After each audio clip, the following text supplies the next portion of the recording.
여러분, 스위스 하면 보통 뭐가 떠오르세요? 아마 대부분이 알프스, 시계, 초콜릿, 이런 것들이겠죠. 하지만 지금의 스위스를 거의 혼자 힘으로 만들어낸 한 남자의 이름은 아마 거의 들어보지 못하셨을 겁니다. 그의 이름은 알프레드 애셔. 오늘 우리가 할 이야기는 바로 한 국가의 탄생과 한 위대한 개척자의 비극적인 몰락에 대한 이야기입니다. 자, 현대 스위스는 과연 누가 만들었을까요? 이 질문에 바로 대답할 수 있는 사람은 아마 거의 없을 겁니다. 하지만 스위스의 철도, 은행, 심지어 세계 최고의 공과대학까지 오늘날 스위스의 뼈대를 세운 단 한 사람이 있습니다. 바로 그가 오늘 이야기의 주인공입니다. 한번 생각해 보세요. 스위스의 철도망, 거대 은행인 크레딧 스위스, 세계적인 명성의 ETH 공대, 그리고 알프스를 관통하는 고트아르트 터널까지. 이 모든 게 사실 한 사람의 머릿속에서 시작됐습니다. 그런데 이렇게 한 나라의 운명 자체를 바꾼 인물이 왜 역사 속에서 거의 사라져버렸을까요? 이게 바로 오늘 우리가 풀어볼 미스터리입니다. 잊혀진 국가 건설자 알프레드 애셔. 그의 이야기는요, 우리가 생각하는 그런 뻔한 위인전하고는 좀 다릅니다. 시작부터가 주류가 아닌 철저한 아웃사이더였거든요. 애셔는 취리히에서 정말 손꼽히는 부잣집에서 태어났어요. 근데 전혀 환영받지 못하는 존재였죠. 왜냐하면 그의 아버지가 투기에 실패해서 도시의 엘리트들에게 어마어마한 손해를 입혔기 때문입니다. 바로 이 불명예라는 낙인이 역설적이게도 그의 야망을 활활 불태우는 거대한 연료가 된 겁니다. 그의 정치적인 성장은요, 정말 눈부실 정도로 빨랐습니다. 그는 낡은 질서를 뒤엎으려던 급진자유당에 합류했고요. 그리고 마침내 1848년, 바로 그 현대 스위스 연방이 탄생하는 역사적인 순간에 겨우 29살의 나이로 국가 정치의 한가운데에 서게 된 거죠. 이 부분이 정말 흥미로운 지점인데요. 당시 스위스는 말 그대로 백지상케나 다름없었어요. 낡은 체제가 무너지고 새로운 국가를 처음부터 건설해야 하는 시기였죠. 이런 엄청난 역사적 전환기에 애셔라는 강력한 비전을 가진 인물이 나타나서 그 백지를 자기 생각대로 채워나간 겁니다. 그럼 애셔는 도대체 어떻게 자기 비전을 현실로 만들었을까요? 비결은 바로 애셔 시스템이라는 아주 강력한 엔진을 만들어낸 데 있었습니다. 말 그대로 한 남자가 국가 전체를 움직이는 방법이었죠. 이 애셔 시스템의 핵심은 아주 간단해요.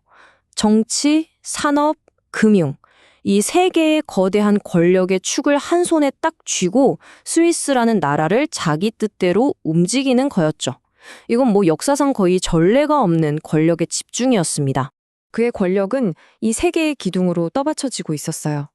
첫째, 정치적으로는 의회에서 법을 만들고, 둘째, 산업적으로는 철도회사를 통해 나라의 동맥을 깔았고요.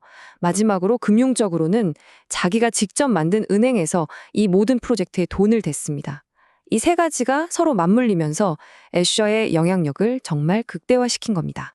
당시 사람들이 그를 뭐라고 불렀는지 아세요? 바로 취리히의 차르, 그러니까 황제죠. 그리고 스위스의 숨겨진 왕. 이 별명만 들어봐도 그 권력이 어느 정도였는지 짐작이 가시죠? 하지만 이렇게 눈부신 성공 뒤에는 아주 깊은 그림자가 있었습니다. 그는 불과 2년 사이에 어린 딸과 사랑하는 아내를 모두 잃는 끔찍한 비극을 겪게 돼요. 어쩌면 이런 개인적인 아픔이 그를 일에 더 미친 듯이 몰두하게 만들었을지도 모를 일이죠. 국가를 건설하는 거인의 모습 뒤에 숨겨진 지극히 인간적인 고통이었던 겁니다. 자, 이제 그의 인생을 완전히 바꿔놓은 그의 경력을 정의하면서 동시에 그의 몰락을 가져온 바로 그 프로젝트로 넘어가 보겠습니다. 바로 알프스를 뚫는 거대한 도박, 고트하르트 터널 이야기입니다. 알프스를 뚫는 철도가 없다면 스위스는 세계 교통에서 외면당한 내륙의 섬이 될 것이다. 애셔는 이 프로젝트가 얼마나 중요한지 그 누구보다 정확하게 꿰뚫어 보고 있었던 겁니다. 이건 그냥 터널 공사가 아니라 스위스의 미래 자체를 건 승부였어요. 바로 이때 그의 운명을 뒤흔들 강력한 라이벌이 등장합니다. 에밀 벨티죠. 이 둘의 관계가 아주 흥미로운데요. 애셔가 민간조도의 개척자 세대를 대표했다면 벨티는 강력한 중앙정부를 선호하는 관리자 세대를 상징했습니다. 이 둘의 대립은 스위스 정치의 판도가 바뀌고 있다는 신호탄이나 마찬가지였어요. 그런데 말입니다. 그의 가장 위대한 업적이 될 뻔했던 이 고트하르트 프로젝트가 정말 역설적이게도 그를 파멸로 이끄는 무기가 되어버립니다. 자, 이제 한 거인이 어떻게 무너지는지 그 드라마틱한 순간으로 들어가 보시죠. 결정적인 건 바로 이 숫자 11%였습니다. 이게 뭐냐면 고트하르트 프로젝트의 비용 초과분이에요. 솔직히 요즘 기준으로 보면 11% 초과 이거 정말 아무것도 아니잖아요. 근데 당시에는 이게 정치적으로 엄청난 재앙이었던 겁니다. 이렇게 상대적으로 작은 문제가 어떻게 한 사람의 몰락을 정당화하는 구실이 되었는지 참 아이러니하죠. 그의 라이벌 벨티가 이 기회를 놓칠 리가 없었죠. 그는 아주 체계적으로 여론과 정치권을 움직여서 프로젝트의 모든 책임을 애셔에게 뒤집어 씌웠습니다. 말 그대로 그를 희생양으로 만들어버린 거죠. 이건 아주 치밀하게 계획된 정치적 공격이었습니다. 단도직입적으로 말해야겠습니다. 우리 대의의 가장 좋은 친구들 중 일부는 당신의 사임이 성공을 위해 필요하다고 생각합니다. 벨티가 애셔에게 직접 한 말입니다. 이게 사실상 정치적인 축출선언이나 다름없었죠. 동지라고 믿었던 사람들에게서 날아온 비수였습니다. 그리고 이 이야기에서 가장 가슴 아픈 순간이 찾아옵니다. 그가 평생을 바쳐 일으킨 도시, 그의 정치적 호양인 추일이마저 추가 자금 지원을 거부했을 때 애셔가 이렇게 절규했다고 전해져요. 너마저 나의 추일이여. 그가 느꼈을 그 깊은 배신감과 절망이 이 한마디에 다 담겨 있는 거죠. 그의 몰락은 여기서 끝나지 않았습니다. 대표직에서 쫓겨난 건 물론이고 이사회 자리 하나 제안받지 못했어요. 그리고 마침내 그가 모든 걸 바쳤던 터널이 완공되던 날 그는 기념식에 초대조차 받지 못했습니다. 그의 이름은 공식 행사에서 단 한 번도 언급되지 않았죠. 그의 공적인 삶에 가해진 마지막 그리고 가장 치욕적인 일격이었습니다. 그렇다면 시간이 흐른 지금 역사는 그를 어떻게 평가하고 있을까요? 정치적인 암투 속에 완전히 잊혔던 그의 유산이 오늘날 어떻게 다시 빛을 보게 됐는지 한번 살펴보겠습니다. 애셔가 살았던 스위스는요, 강력한 한 사람이 밀어붙이는 일단 짓고 보자 식의 개척자 시대였어요.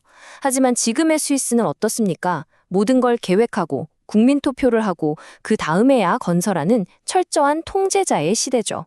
바로 이것 때문에 오늘날 스위스에서는 애셔 같은 인물이 다시는 나올 수 없는 겁니다. 정말 아이러니한 건요. 애셔를 몰락시킨 장본인, 바로 그 벨티가 이런 예언 같은 말을 남겼다는 겁니다. 이 인정은 여론이나 공정한 역사가 아니고서는 그 누구도 당신에게 줄 수 없습니다. 그리고 정말 125년이라는 아주 긴 시간이 흐른 뒤에야 공정한 역사가 마침내 잊혔던 이 거인에게 제자리를 찾아주고 있는 거죠. 자, 마지막으로 여러분께 이 질문을 던져보고 싶습니다. 모든 것을 위원회와 합의를 통해 결정하는 지금 우리 시대는 혹시 알프레드 애셔처럼 거대한 비전을 가지고 기념비적인 변화를 혼자서라도 밀어붙일 수 있는 그런 개척자를 만들어내는 능력을 잃어버린 건 아닐까요? 그의 이야기는 우리에게 진보란 무엇인지, 또 진정한 리더십이란 무엇인지 다시 한번 깊이 생각하게 만듭니다.